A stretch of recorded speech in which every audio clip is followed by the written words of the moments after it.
গত 26শে আগস্ট 9ই ভাদ্র ছিল জন্মাষ্টমী, আর তার সাথে ছিল আমার মেয়েরও জন্মদিন। তো সেই একই সঙ্গে আমার গোপাল সোনা আর আমার মেয়ের জন্মদিন কীভাবে সেলিব্রেট করলাম তার ছোট্ট একটা ভিডিও আজকে আমি তোমাদের সাথে শেয়ার করলাম। পুরো ভিডিওটা কিন্তু দেখো। আমি পল্লবী, আমার একটি নতুন ব্লগে তোমাদের স্বাগত। প্রথমেই আমি ঘরটা সাজিয়ে নিয়েছিলাম, আর সাজানোটা মেয়েই করেছিল। তো পরীক্ষা চলছিল যেহেতু, সেই হিসেবে খুব একটা সেইভাবে সাহায্য করতে পারেনি, তবুও যতটুকু পেরেছিল। আর তারপর আমি এখানে গোপালের জন্য টুকিটাকি কিছু রান্না করে নিয়েছিলাম, যেরকম ভাজা, তালের বড়া, তালের লুচি, এইসব আর কি। আর মেয়েও ততক্ষণে গোপাল যেখানে বসানো হবে গোপালকে, সেখানটা সুন্দর করে সাজিয়ে নিয়েছিল। এবছর গোপালের জন্মদিন আর আমার মেয়ের জন্মদিন একসঙ্গেই পড়েছে, তাই ও খুব খুশি ছিল। যদিও পরীক্ষা চলছে, পরের দিনই পরীক্ষা ছিল, কিন্তু তবুও তার মধ্যেই ও পড়াটা আগে করে নিয়েছিল, তারপর মোটামুটি সাজিয়ে নিয়েছিল। আর সাজানোর ব্যাপারে আমি ওর ওপর পুরোপুরি ভরসা করি, কারণ ও এত সুন্দর করে সাজিয়ে দেয় যে আমাকে আর দেখতে লাগে না। তো যাই হোক, তারপর সব টেবিল সাজানো হয়ে যাওয়ার পর আমি গোপালের খাবারও গুছিয়ে দিয়েছিলাম, খুব সুন্দর করে সাজানোর চেষ্টা করেছিলাম।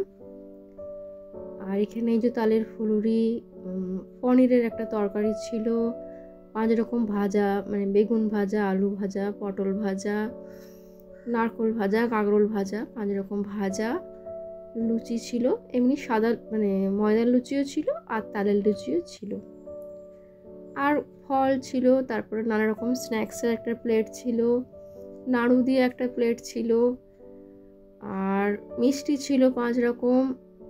এইভাবে আর কি যতটা পেরেছি আমি আমার মতো করে গোপাল সোনাকে সাজিয়ে নিবেদন করেছিলাম। আর বললাম না, দুজনের জন্মদিন একসঙ্গেই ছিল, তার জন্য একসঙ্গেই দুজনকে খাবার, মানে সেদিনকে একই, মানে আমার একসঙ্গেই হয়ে গিয়েছিল। মেয়ের জন্য তো আমাকে করতেই হতো, আর গোপাল সোনা দুজনের জন্যই একবারে হয়ে গিয়েছিল। এই জন্মাষ্টমীর পুজোর সমস্ত কিছু আমি নিজে হাতেই করি, কোনো পুরোহিত বা ব্রাহ্মণ দিয়ে করাই না। আমি গোপাল সোনাকে আমার ছেলের মতো হিসেবে নিয়ে এসেছিলাম যেহেতু, তাই আমি যতটুকু পেরেছি আমি আমার সাধ্য মতো আমার গোপাল সোনার জন্মাষ্টমী পালন করার চেষ্টা করেছি। আমি আমার মতো করে করলাম। যদি কিছু ভুল ত্রুটি হয়ে থাকে তোমরা আমাকে কমেন্ট করে জানিও, কারণ সব কিছু তো আর আমি জেনে আসিনি বা শিখেও আসিনি। আমি আমার মতো করে গোপু সোনাকে আমার সবটুকু দিয়ে পুজো করার বা জন্মদিনটা পালন করার চেষ্টা করেছিলাম। আর গোপালের ড্রেস, যাবতীয় জিনিসপত্র কিনে এনেছিলাম কদিন আগেই, কিন্তু এত বৃষ্টি হচ্ছিল না যে আর ওইগুলো ভিডিও করার সুযোগ পাইনি। প্রচণ্ড বৃষ্টিতে ছাতা ধরবো না ওই সব করবো না ভিডিও করব, তাই আর হয়ে ওঠেনি। তো আমি গোপালকে ভালো করে স্নান করিয়ে, ভালো করে পরিষ্কার করে মুছিয়ে টুচিয়ে নতুন বস্ত্র পরিয়ে দিয়েছিলাম। আর ক্যামেরা একজন আমার স্টিল, মানে আমি দায়িত্ব দিয়েছিলাম আমার ছেলেকে, বলেছিলাম স্টিল ছবি কয়েকটা তুলতে, আর মেয়েকে বলেছিলাম ভিডিও করতে। তো ওরা দুজনেই, একজন স্টিল ছবি করেছিল আর একজন ভিডিও করে দিয়েছিল। তো বেলাও দেখতে দেখতে অনেকটা গড়িয়ে গিয়েছিল, আর সেই মতো আমি একটু তাড়াহুড়োও করছিলাম, কিন্তু তাড়াহুড়ো করলে তার কাজ হয় না, একটু আস্তে আস্তেই করতে হয়। তো যাই হোক, গোপালকে আমি নতুন ড্রেস পরিয়ে দিয়েছিলাম।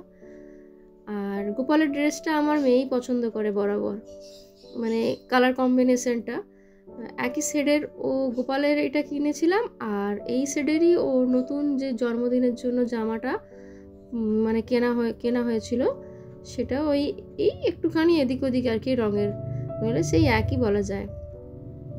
তারপর আমি গোপালের শৃঙ্গার করে দিয়েছিলাম, ভালো করে শৃঙ্গার করে আরতি করে নিয়েছিলাম।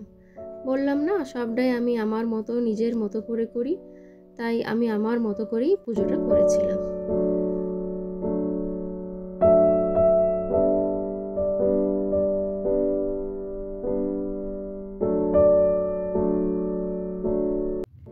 একই দিনের জন্মদিন বলে সন্ধ্যাবেলায় একটু কেক আনা হয়েছিল, একটা গোপালের জন্য ছিল আর একটা আমার মেয়ের জন্য। এইটাও আমার মেয়ে কিনে নিয়ে এসেছিল। এবছর আমি কোনো দায়িত্ব নিইনি, যা কিছু করেছে ওই করেছে। আমি ওই রান্না করেছি, কিন্তু কেক আনার দায়িত্বটা আমার মেয়েরই ছিল। তুই তাহলে চলে এসো, ওটাকে photographer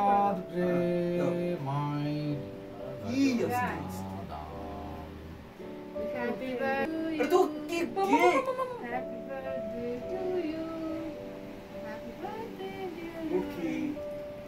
happy birthday to you. ये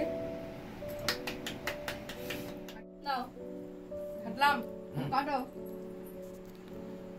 হ্যাপি বার্থডে এটা গোপালের, গোপাল হ্যাপি বার্থডে গোপাল কৃষ্ণ গোপু সোনা।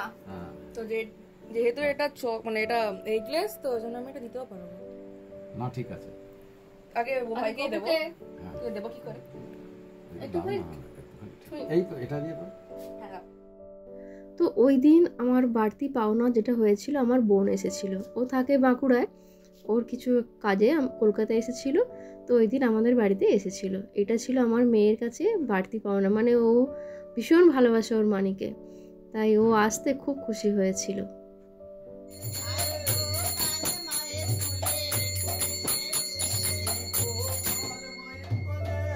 পরের দিন ছিল নন্দোৎসব আমাদের বাড়িতে। এখানে এই যারা মানে এইরকম কিছু গানের দল আসে, পরের দিন জন্মাষ্টমীর পরের দিন ওরা গোপালকে একটু কোলে নিয়ে নাচিয়ে দেয়। তা আমি বললাম আমার গোপাল সোনাকে একটু কোলে নিয়ে তোমরা ভালো করে গান করে নাচিয়ে দাও। আর তারপরে নন্দোৎসব যেহেতু, তো আমি ওই কিছু ফুলুরি মিষ্টি আমার গোপাল সোনাকে নিবেদন করেছিলাম। আর এইভাবেই আমি আমার জন্মাষ্টমী পালন করেছিলাম। তো আমার এই ছোট্ট ভিডিও আশা করি তোমাদের ভালো লেগেছে। জন্মাষ্টমী স্পেশাল ভিডিও তোমাদের যদি ভালো লেগে থাকে তাহলে তোমরা কমেন্ট করে জানিও। আর সবাই সুস্থ থেকো, ভালো থেকো, দেখা হবে অন্য একটি ব্লগে।